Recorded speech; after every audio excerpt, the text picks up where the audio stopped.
Okay, hello and welcome to the latest episode of Innovations in Education. My name is Kevin Hogan. I'm glad you found us. With me today, I have Chad Shealy. Chad is the superintendent for the Vicksburg Warren School District. Chad, how are you? I'm doing great. How are you today, Kevin? I'm great. Thank you so much for taking the time to talk with us. Absolutely. And, I've been doing these podcasts for officially a year now. So they started in June last year. And unfortunately, obviously, the topic has been about school districts and the response to the pandemic. Sure. The stories have been heroic. They've been traumatic, but they've been really, really interesting. I think really, really valuable for when we kind of come out of this madness and look around. And that's one of the reasons why I wanted to chat with you. Maybe we could start off, give us a state of play in Vicksburg Warren right now, not necessarily reflecting what happened in the past, but where are you currently, and what are you looking for when hopefully we go back to school next fall? Okay, sure. We, like all districts, it's kind of hard not to talk about COVID because it's the thing that I guess is connected to everything we've had to deal with over the last few years.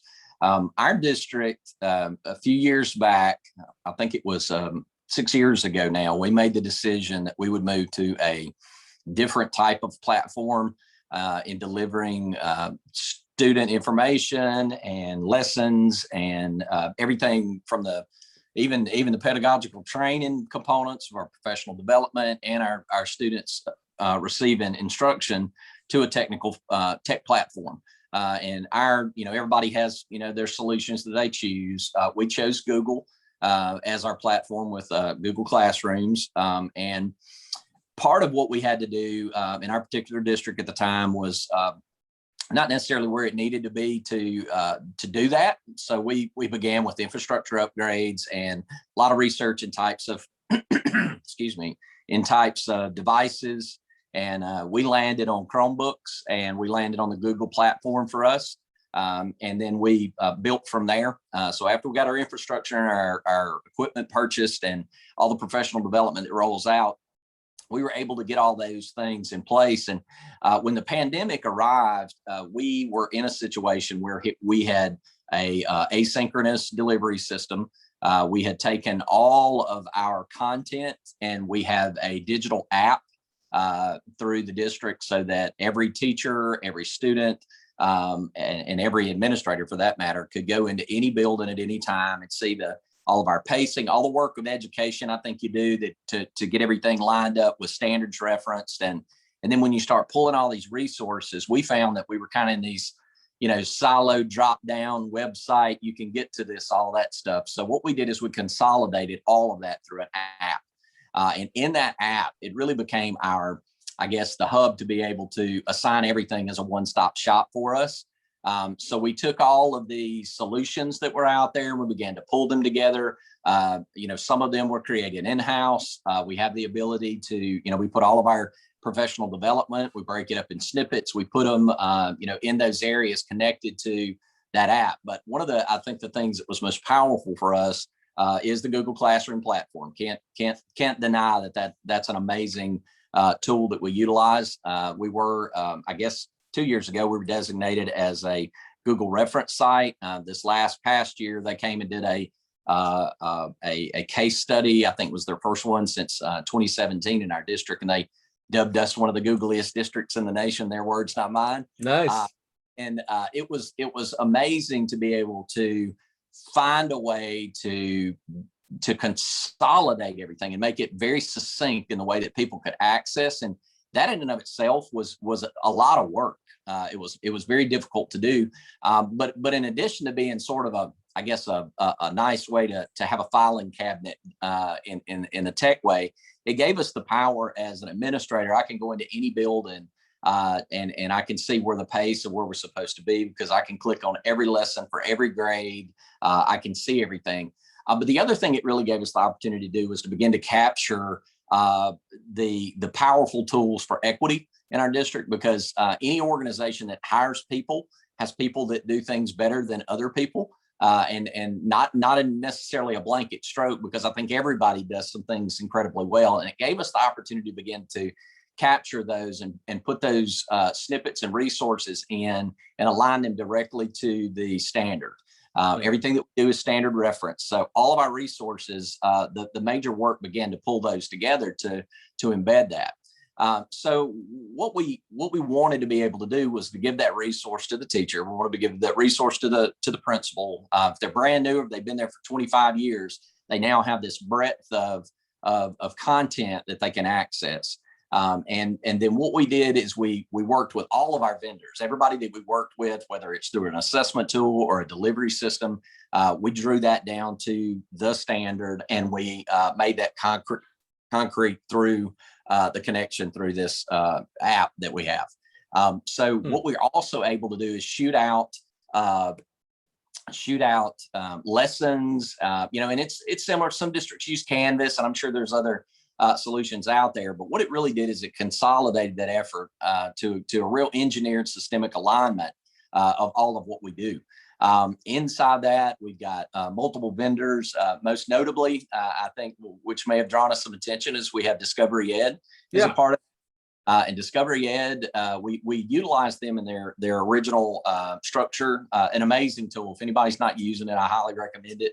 But one of the things that I think is uniquely, probably not uniquely only us, but uniquely us, is the way that we look at education and its purposes. So in our district, we bridge education to employment.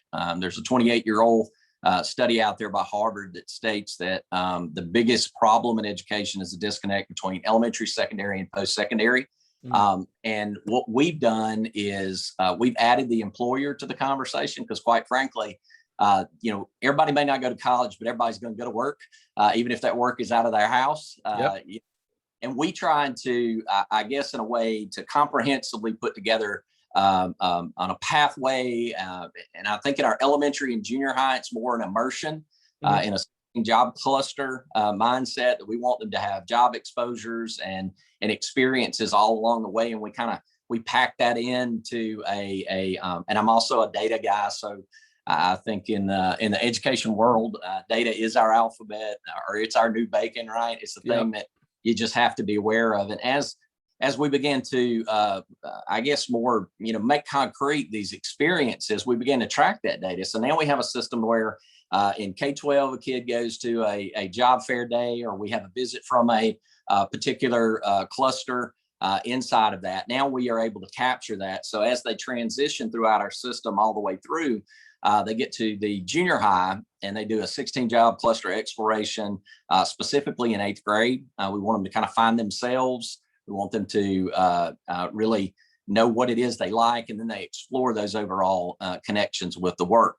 Now, inside that, that's really important when you talk about solutions that are going to do that. Discovery Ed, we have multiple avenues for that, but we also have gone in and taken videos we've recorded on site with the employers. We have externships where our teachers go out into the business. And of course, we have internships that are aligned heavily as they move into high school. But we take those segments and we begin to capture them. And we put those in that app for that one classroom. So now it's not just our national resources and our worldwide, web resources that are there, but we've got these internal connections with kids that have gone on to other jobs, who have, are in the career academies themselves, and they begin to have a very close impact, because when you're talking to a group of second graders, third graders about a job skill, and they see somebody they know, that's also been a pretty strong point. So it's almost like it's almost like you think of your school district as a content provider, really, right? I mean, you're aggregating these different forms of content. It absolutely is, and I think educators in general, and I know we don't know everything about everything, and that's what we found out very quickly. I mean, if you're gonna, in a high school setting, we have our 3 academies. We're for next generation learning, phase 5 district, and that has very specific outcomes for our students. We want all kids to be college, career, and life prepared. And inside that, we have an ACME, which is an architecture, construction, mechatronics, engineering academy. a health and human services academy, and a communications arts and business academy. Well, inside the CAB Academy, we have this robust communications segment of us. And what we did is we bought all this equipment for our students to be the resource for the capture. So we have teams of us that are celebrating us, because quite frankly, you know, there's tons of things that are, I think, systemic all the way through education that, you know, agnostically, it doesn't really matter where you live, they're the same, right? But there's things that are very unique to the region that are specific to us. So, you know, I tell them all the time, you know, we're going to be the best solution for us. Now, I'm all about benchmarking. I'm all about establishing, you know, great practice outside, and I'll steal anything that's great. But when you start making things for your district, nobody's going to show up and pat you on the back and say, hey, let me come in and rescue you. It's up to you to do that. So inside of that, we know we have the experts that are here. We know that we have the people that best understand our system here. So instead of allowing some of those to work 5 and 6 years and get really great and impact a small group of students that we have, we're trying to grab those moments and record them. You know, much like I try my best to have all the conversations I can with my grandmother right now, because I don't know how much longer I'm going to have, and those solid and forever. Because when you talk about equity, you know, classroom's only as good as what that group of kids hear. Well, if you can begin to find ways for technology to broaden that scope of who gets to hear it and to capture that over a period of time, you really get a very good resource that you can embed. And you know, and not just using my adults. I have my own TV station, and we have you know, tons of content that's generated and recorded. And but now what we're doing in the real life way of establishing our communication students, they are part of our army of gatherers, if you will. They go out. We make them get ready for those careers that are in communication or broadcasting, news, reporting, tech. You know, we have all types of embedded coursework around that. The other thing that I think is very important to know about us in a contextual situation is that we drew the line. And I think this is common probably in all of maybe districts that are not in the big cities that the textbooks are written for, because no textbook is written for us. Mississippi does not have a textbook company that writes for us. Our State Department does not write for us. So for us to pick up a textbook and say we're going to go cover to cover, y'all do these lessons, will not align to our state standards. It will not align, definitely will not align to the actual purposes of education. And that's to bridge education to employment, because all education leads to employment, period. So when you start talking about that, that's really our only mechanism to find the best solution for us, is for us to be those content providers in conjunction with the resources that you know fall in line, like Discovery Ed. You know, we found very quickly when we met with them the first time and we used them at their current state, but we got back with them and said, hey, we need this to fit us. We need to be able to embed these to the standard inside this app, so that when a teacher, you know, they're not going out to a third-party source of Discovery Ed, which, by the way, is amazing, but they're able to pull those content down to the career clusters. They're able to pull those content down to the particular standards so that they're more useful. So now it's not this, I've got to watch this entire body of work to find out what's relevant to what I'm teaching in the third grade, because if teachers have to do that, most oftentimes they won't. They don't have the time for it. So what we did is we made those bite-sized connections now, and we did that with Define STEM. We've got all types of content base that's in there. But one of the major decisions in moving from a traditional textbook, you tell us what to teach, we teach this thing, and at the end of the class, we'll give you a grade, is that we understood that the most relevant and valuable information is not in a book. I don't care when it was published, especially if you're talking about history. I mean, that can change on a dime.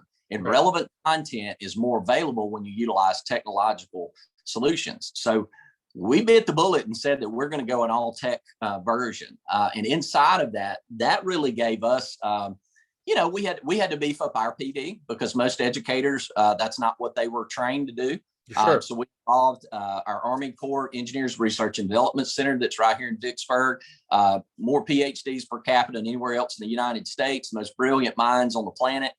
We engaged them in those conversations. You know, and I think I think it's a wonderful conversation because both parties really want to be involved. Work really wants to be involved in what product, and I hate to call kids product, but what solutions are coming to them as employees. They Yeah. really want conversation. They really want kids to have access to the types of tools that they have at work because it just makes so much sense, right? Yeah. Well, talk a little bit about the change of behavior that was necessary when you talk about the professional development of the teachers.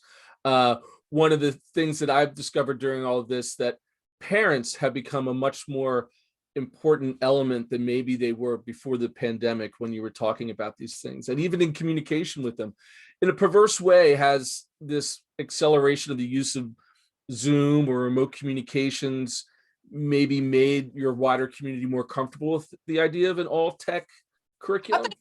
Again, we rolled out multiple solutions in that. We have something that we utilize that's called Thought Exchange. It's a company based out of Canada that we were able to stumble upon, and what they have is this idea cast net, if you will. It's crowd sharing for content. And instead of traditional surveys that most folks say, we're going to put these ideas, we choose the ideas and then we let you vote on those ideas, which is about every survey ever. This really puts the idea cast net out in front, and as we dealt with our community and parents, that's where we went, especially in response to pandemic.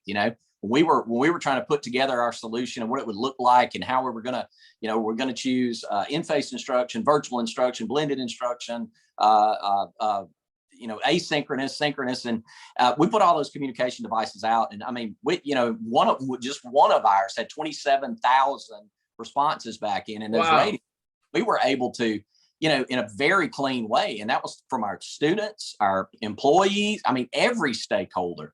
And oftentimes it's the ones that get paid the most or the ones signing checks that get to make all the decision. And it's their idea that's the best idea, not in our district. The best idea is the best idea. As a matter of fact, our top 5 responses that we chose to structure our restart, 2 of them were students. And when you talk about inviting communication, it's easy to say. There's a lot of people. I think the biggest flaw in education is to assume it's happened. We put a threshold on what we will expect. Hey, I sent that email out, or hey, you should have read it on our news article, or you should have, we put a call out, or we sent a text, or a Remind 101. But the thing about communication is that's a two-way street.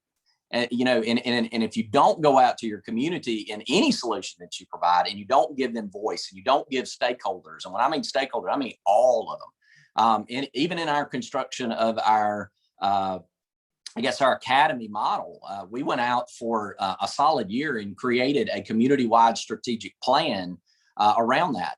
We probably had about 91, 92 people we engaged that actually signed the agreement. But I mean, we have over between our business partners, and we have a signing day for them in their commitment to us and them. It's very delineated.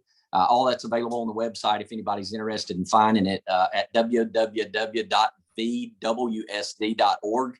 But the thing that we found is that partnership, how that desire to engage from parents to business owners to everybody, that grew exponentially greater than we expected. I mean, we have over 300 business partners and community signees now.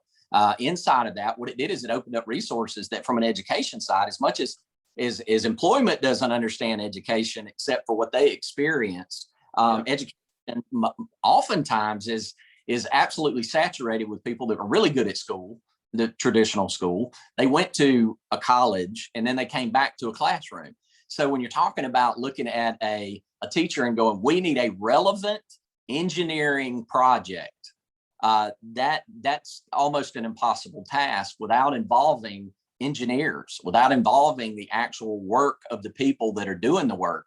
Because what you'll do is you'll create this very comforting false alignment to work when people who've never engaged in that work are creating it.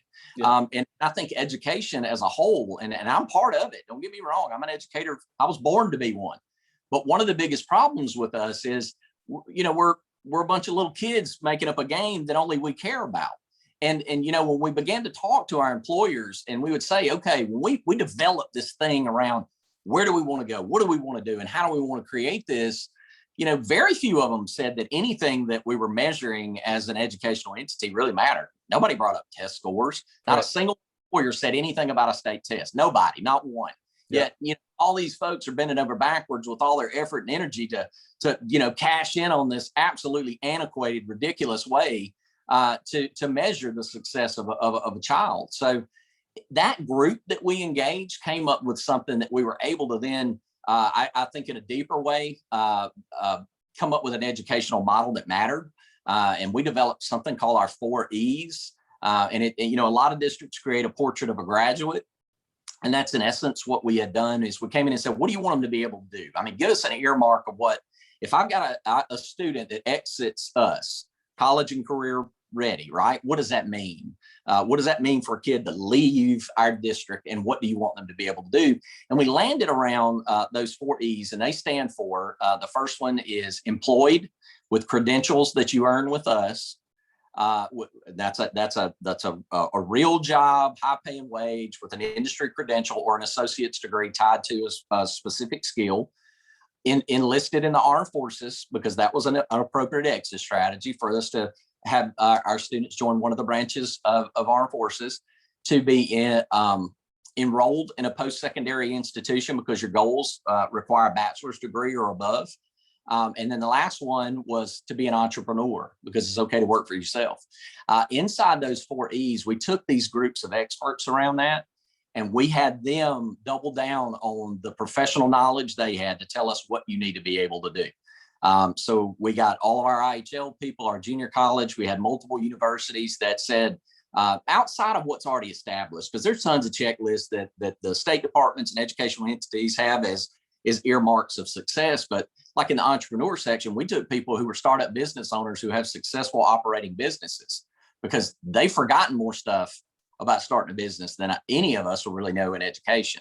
Yeah. So we created that, I guess, a goal line, and they gave us I think it was an 81-page manual of all of the advice around that.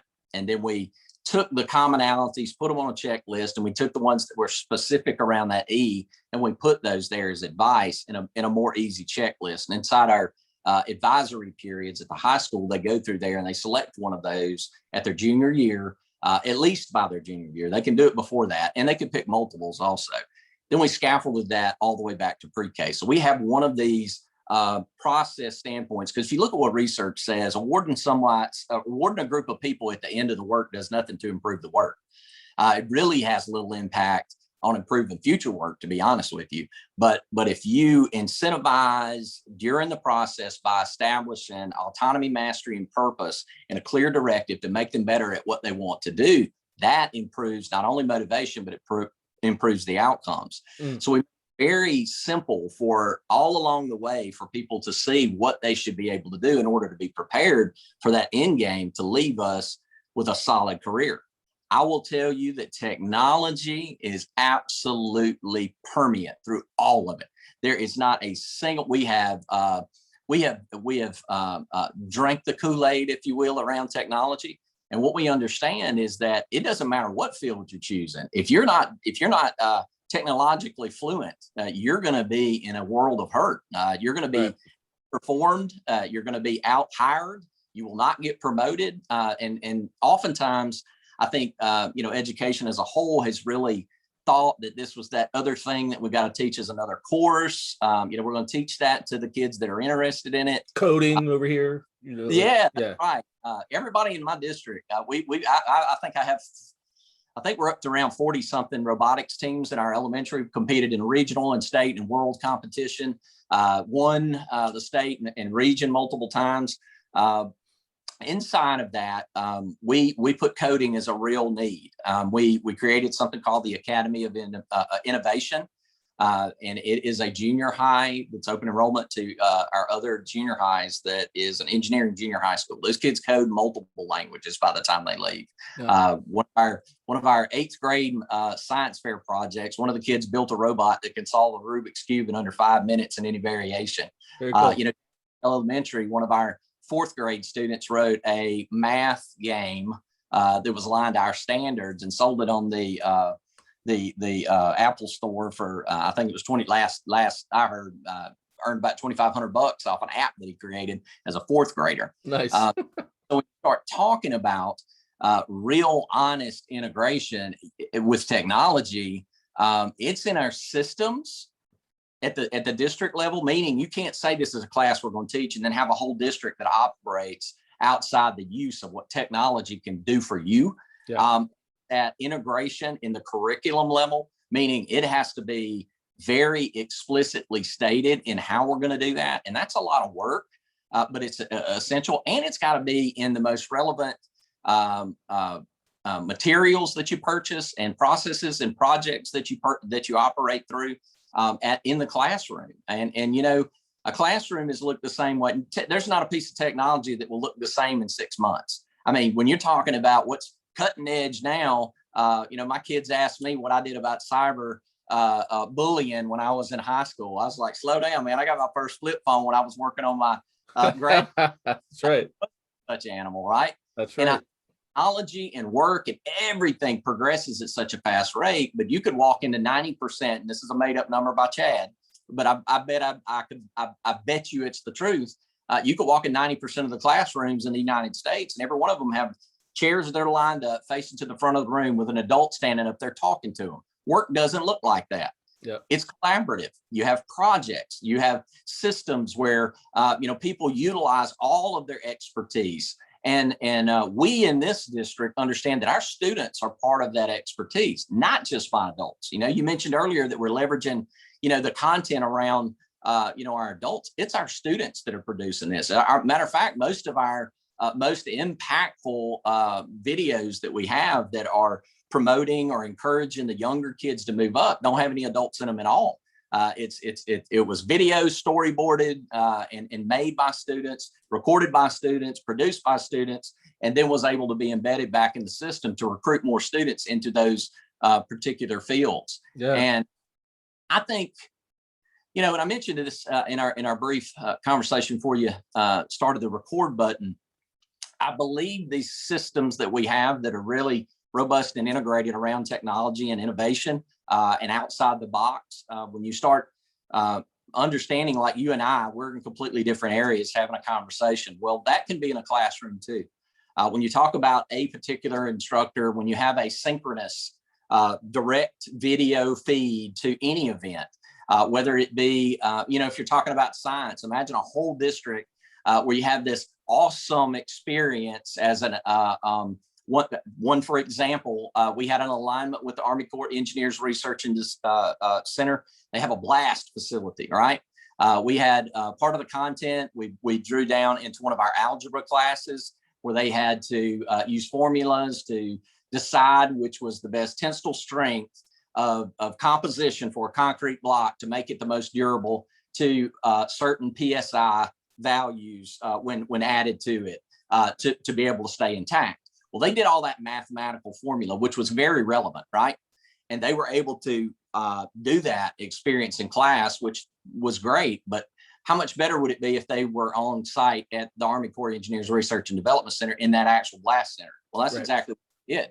They did that whole math lesson I just described over there in one of the federally secure environments in the entire United States, and were able to that and at that level, that high of security, they were amenable to bringing kids on campus. I think we just don't ask and we don't do sometimes. Yeah. But we were also able to capture that, and now you got that for every kid always to be able to experience at a level, maybe not being there, but you know, making those moments, I think, stick and be collective and provide equity inside that. Mm-hmm.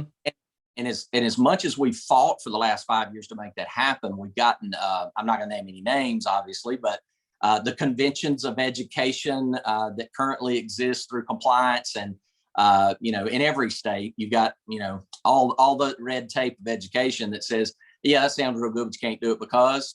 Well, that was kind of the way that we had to fight. Well, if there's any good thing about COVID, all of a sudden now there was this propulsion, this slingshot into the absolute requirement of access through asynchronous, synchronous, blended learning opportunities. right. And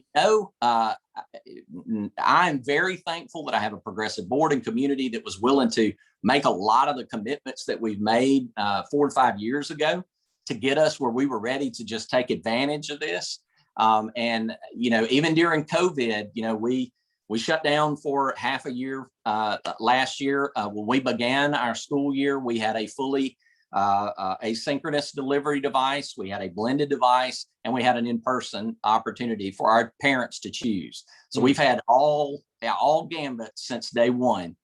But we are neatly aligned now to be able to execute those 4 exit strategies in a much deeper way because of the use of technology. Yeah. Because of even during the pandemic where we couldn't go do site visits anymore, we couldn't go take, and we do work shadow days. We take entire groups of kids on site inside of businesses for site visits day where they get to see the type of work they're going to do. Yeah.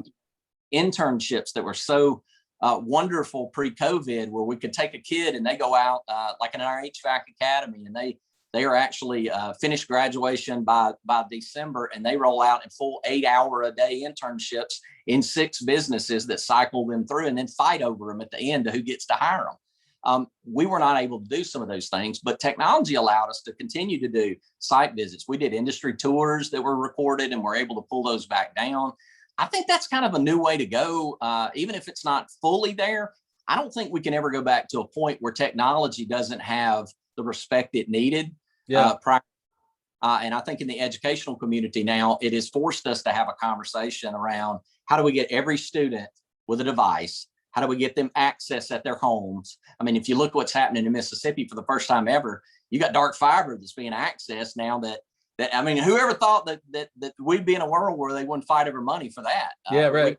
We're now in a situation where everybody is now being able to have the conversation. I mean, it is our new alphabet, right?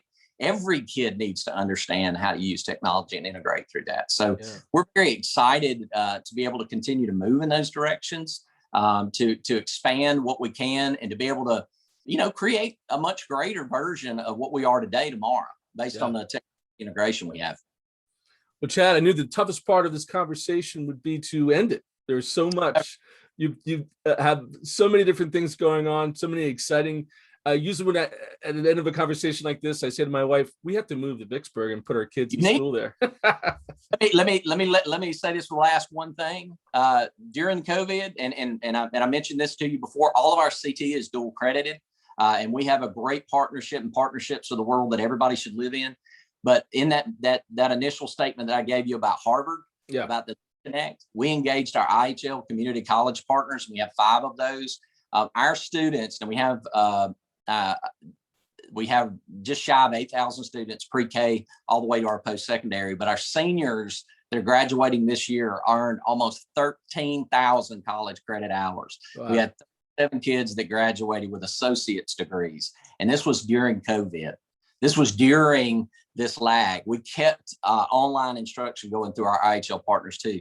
So to just encourage everybody out there, we didn't start there by any, and the first step is the first step, but take this opportunity to really begin to say, hey, everybody's pretty much open to things that are innovative now. Everybody's better world to be innovative. You're not like the only person out on the ice anymore. I applaud you for capturing multiple people and multiple subjects around this, and making this a transparent conversation for everybody, and being an advocate and a champion for change in education and innovative practices. So, and we appreciate you reaching out to us to be a part of that conversation. Well, absolutely. But Chad, thanks again. And thanks everybody for watching this episode of Innovation in Education. I'm Kevin Hogan, and I hope you click around and find another one soon.